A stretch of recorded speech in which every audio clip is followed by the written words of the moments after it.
नमस्कार, देश प्रदेश के इस खास शो में आपका बहुत बहुत स्वागत है। मैं हूं आपके साथ जया कौशिक त्रिवेदी।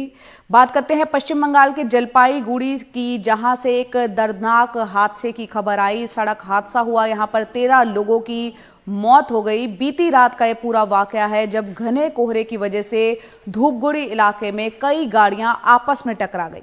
टक्कर के बाद पत्थर से लदा ट्रक जो है वो रॉन्ग साइड से आ रहा था, वो 2 गाड़ियों पर पलट गया और दबकर 13 लोगों ने अपनी जान गंवा दी। 18 लोग गंभीर रूप से घायल हैं, जिनका अस्पताल में इलाज चल रहा है।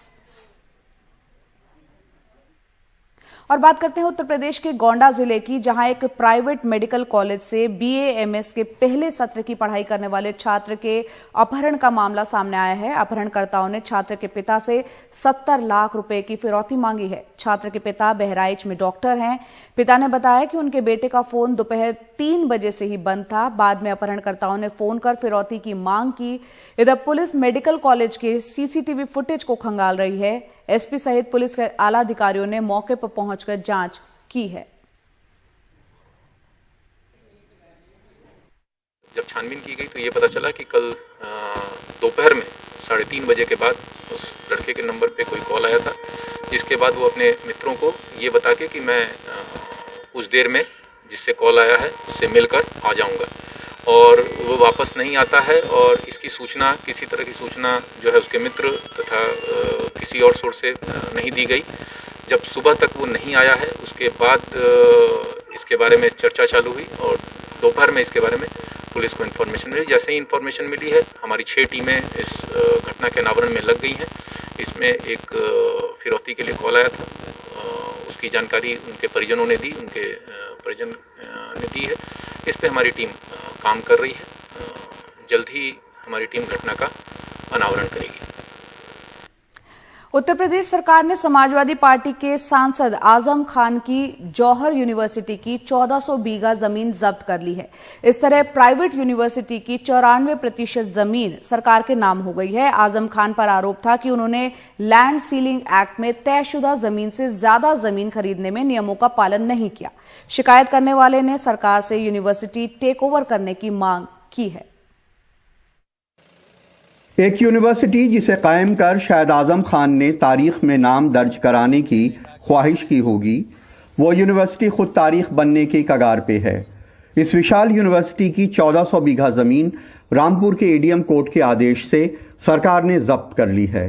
कोर्ट का आदेश हमें प्राप्त हुआ, उसका आदेश का राजस्व रिकॉर्ड्स में अंकन किया जाना है, ऐसा आदेश प्राप्त हुआ, तो उसकी हम लोगों ने कार्यवाही संपन्न कर। जो राजस्व रिकॉर्ड है उसमें सरकार के नाम दर्ज कर दी गई। हाँ, उसका अमल दरामद कराया जाता है, वो हम लोगों ने यहाँ पे कार्यवाही की। लैंड सीलिंग एक्ट के मुताबिक यहाँ कोई शख्स 12.5 एकड़ जमीन ही रख सकता है।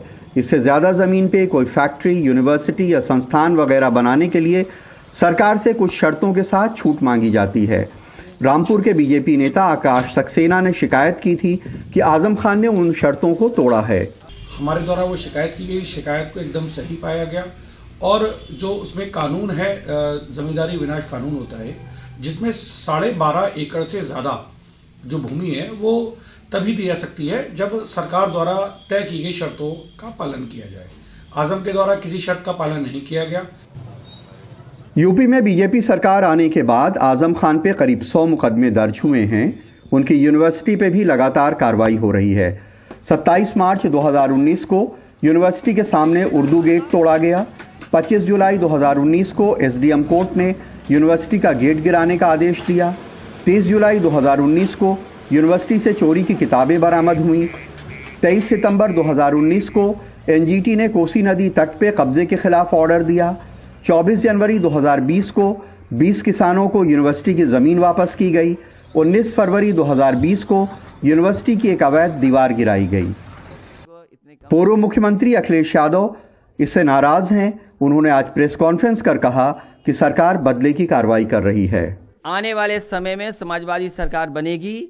मौलाना जौहर साहब के नाम पर जो यूनिवर्सिटी आदरणीय आजम खान साहब ने बनाई थी, उससे भी ज्यादा सुंदर, अच्छी यूनिवर्सिटी बनाने का काम समाजवादी लोग करेंगे।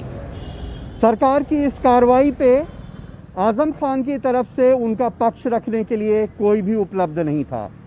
यहाँ तक कि उनके वकील भी बात करने को तैयार नहीं है।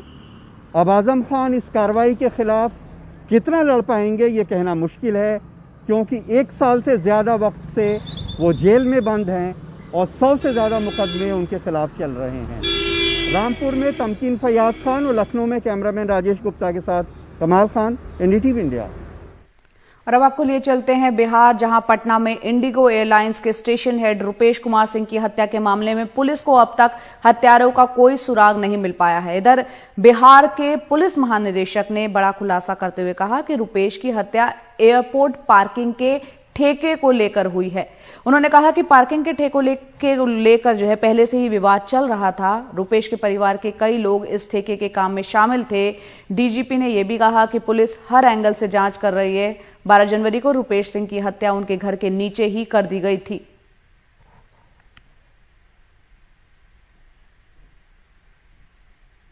अभी तक जो हम लोगों का इन्वेस्टिगेशन है उसमें इस तरह की कोई विशिष्ट बात सामने नहीं आई है। देखिए, कोई भी जो केस रहता है उस केस के और मर्डर केस के खास तौर से बहुत सारे एंगल्स रहते हैं, बहुत सारी बातें रहती हैं। तो हमने बहुत अलग अलग एंगल से काम किया है इस केस को लेकर, लेकिन जो आप बात कह रहे हैं इस तरह की अभी कोई और बात सामने नहीं आई है। प्रेमा फेसाई जो है, जो मेन डिस्प्यूट हुआ है, वही कारण है इसका घटना को होने का, और कॉन्ट्रैक्ट किलर्स को हायर करके ये काम कराया गया है। और जो डिस्प्यूट हुआ है उसमें ये पार्किंग की बात जो है ये बहुत महत्वपूर्ण बात है, जिसको बहुत बड़ा आगे। तो बिहार में बढ़ते अपराध के चलते कई सवाल नीतीश सरकार पर उठ रहे हैं। विपक्ष भी लगातार हमलावर है। वहीं बिहार के मोतिहारी में एक बड़े कारोबारी की दिन दहाड़ी गोली मारकर हत्या कर दी गई। कारोबारी अभिषेक मोतिहारी में महिंद्रा फर्स्ट चॉइस के मालिक होने के साथ कई दूसरे कारोबार से जुड़े थे। सोमवार सुबह 10 बजे के करीब वो अपने दफ्तर से बिना किसी को कुछ बताए अपनी गाड़ी से निकल गए। कुछ देर बाद पुलिस और परिवार वालों को शहर में मठ बनवारी के पास उन्हें गोली मारने की जानकारी मिली। अज्ञात बदमाशों ने उनके सिर में गोली मार दी थी। पुलिस आनन फानन में उन्हें लेकर मोतिहारी के एक निजी हॉस्पिटल में पहुंची, जहां डॉक्टरों ने उन्हें मृत घोषित कर दिया। इस हत्याकांड को लेकर अभिषेक के परिवार वालों और जानने वालों में काफी गुस्सा भी है। परिजन इसे एक सुनियोजित हत्या बता रहे हैं। पुलिस ने मामला दर्ज कर जांच शुरू कर दी है।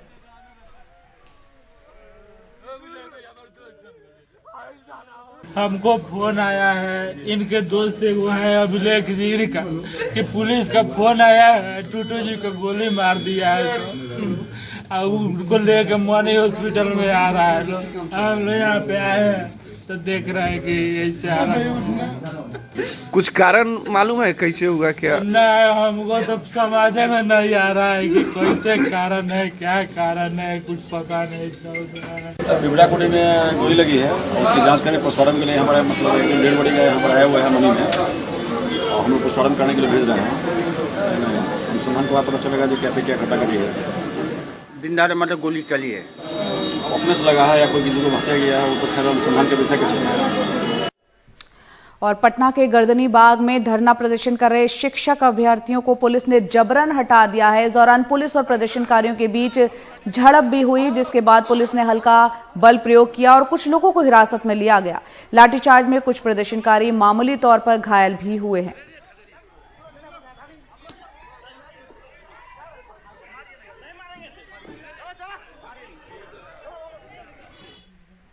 पश्चिम बंगाल की बात करते हैं, जहां की सियासत काफी गरमाई हुई है। 23 जनवरी को प्रधानमंत्री जा भी रहे हैं पश्चिम बंगाल, और यहां से खबर यह है कि दक्षिण दिनाजपुर में टीएमसी के ऑफिस पर फायरिंग हुई है। इस घटना में टीएमसी के 2 कार्यकर्ताओं की मौत हो गई।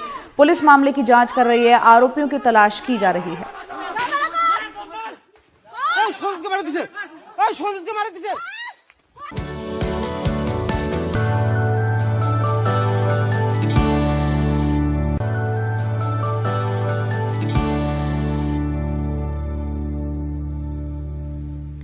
आज किसानों के आंदोलन का 56वां दिन है। लगातार पंजाब, हरियाणा, उत्तर प्रदेश, राजस्थान से जो किसान आए हैं वो सीमा पर डटे हुए हैं। हरियाणा राजस्थान सीमा पर भी किसान कृषि कानूनों के खिलाफ धरने पर बैठे हैं, और यहां प्रदर्शन करने वाले ज्यादातर किसान राजस्थान के हनुमानगढ़ और श्रीगंगानगर से आए हैं।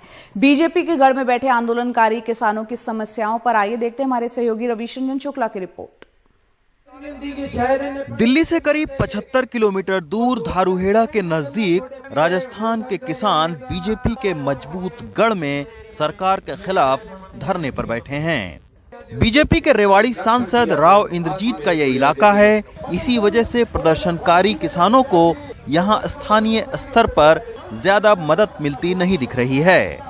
आप देख सकते हैं कि धारूहेड़ा बॉर्डर पर यहाँ तकरीबन जो है वो 1 किलोमीटर के दायरे में किसानों के ट्रालियाँ यहाँ पर लगी हुई हैं और यहाँ से 30-35 किलोमीटर आगे जब बढ़ेंगे तो शाहजहांपुर बॉर्डर पर वहाँ पर भी तमाम जो किसान जत्थेबंदियाँ हैं उन्होंने वहाँ पर सड़क रोक रखा है। लेकिन अब इनकी योजना है कि 26 जनवरी से पहले जो है वो शाहजहांपुर बॉर्डर और जहाँ पर हम खड़े हैं धारूहेड़ा बॉर्डर दोनों को एक साथ किया जाए ताकि स्ट्रेंथ बढ़े और 26 जनवरी को परेड काफ़ी बड़ी तादाद में वो निकाल सकें।